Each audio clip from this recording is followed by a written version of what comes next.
अच्छा, ये इंसिडेंट आपके साथ ज़रूर हुआ होगा कि आप नॉर्मली खाना खाने बाहर जाते हैं अपनी फैमिली के साथ, वहाँ पे आपने एक डिश ऑर्डर करी, वो आपके सामने आई, आपने खाया। उसके बाद आपकी फैमिली में से कोई ना कोई एक मेंबर ये कमेंट ज़रूर मारता है, इससे बेहतर तो घर में बना लेते हैं। अब वो फैक्टर किस चीज़ के ऊपर कंसिडर कर रहे हैं?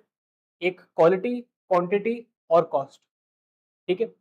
अब ऐसे ही डिसीजंस हमारे पास हमारी एक कंपनी को भी लेने पड़ते हैं regarding the production of a particular product, कि क्या हम एक प्रोडक्ट को घर में बनाएं या बाहर से परचेज करें।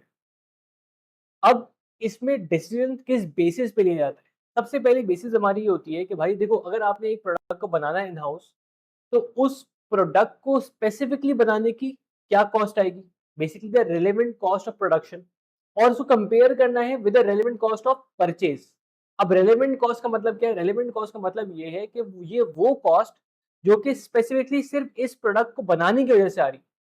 अगर हमारे पास पहले से फिक्स कॉस्ट है जो कि हमारे पास कंपनी में ऑलरेडी मौजूद है, जैसे हमारे पास रेंट हो गया, हमारी एग्जिस्टिंग मशीनरी हो गई, एग्जिस्टिंग ओवरहेड्स हो गए, आप उनको इंक्लूड नहीं करोगे। सिर्फ और सिर्फ आप वेरिएबल कॉस्ट को इंक्लूड करोगे of the product, that will be the relevant cost of production. और रेलेवेंट कॉस्ट ऑफ परचेज आपकी ऑर्डरिंग कॉस्ट हो सकती है, आपकी डिलीवरी कॉस्ट हो सकती है, एक्सेट्रा। अब यहाँ पर हमारे पास रेलेवेंट कॉस्ट के अंदर फिक्स कॉस्ट भी कभी-कभी इंक्लूड होती है। अब ये कैसे होगी, कब होगी? देखो, अगर आप मैं बोलता हूँ कि एक हमारे पास बिस्किट फैक्ट्री है। अब वो बोलते हैं अगर हम लोग चिप्स भी बनाएँगे, तो चिप्स की ऑब्वियसली मशीनरी सेपरेट होगी। अगर उनको सेपरेटली मशीन परचेज़ करनी पड़ रही है, तो इस केस के अंदर फिक्स कॉस्ट भी उनकी रेलेवेंट कॉस्ट हो जाएगी, बिकॉज़ उनके डिसीजन की वजह से एक कॉस्ट इंक्रीज़ या डिक्रीज़ हो रही है। सो हमारे पास ऑर्गेनाइजेशन के अंदर डिसीजन सिर्फ यही होगा कि अगर आपकी रेलेवेंट कॉस्ट ऑफ प्रोडक्शन कम हो और relevant cost of buying high हो, तो आप घर में बना लोगे, and vice versa. So obviously you will be purchasing from the open market.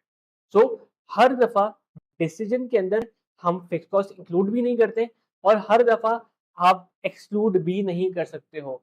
So you have to understand कि रेलेवेंट अगर है हमारे डिसीजन से, तो you have to basically include it as well. तो इसी तरीके से अगर थोड़ी-सी कुछ प्रैक्टिकल एग्जांपल के साथ क्विक कवरेज करनी है ऑफ द सिलेबस, तो आपको हमारा चैनल सब्सक्राइब करना पड़ेगा। Subscribe us and learn quicker and in a better way.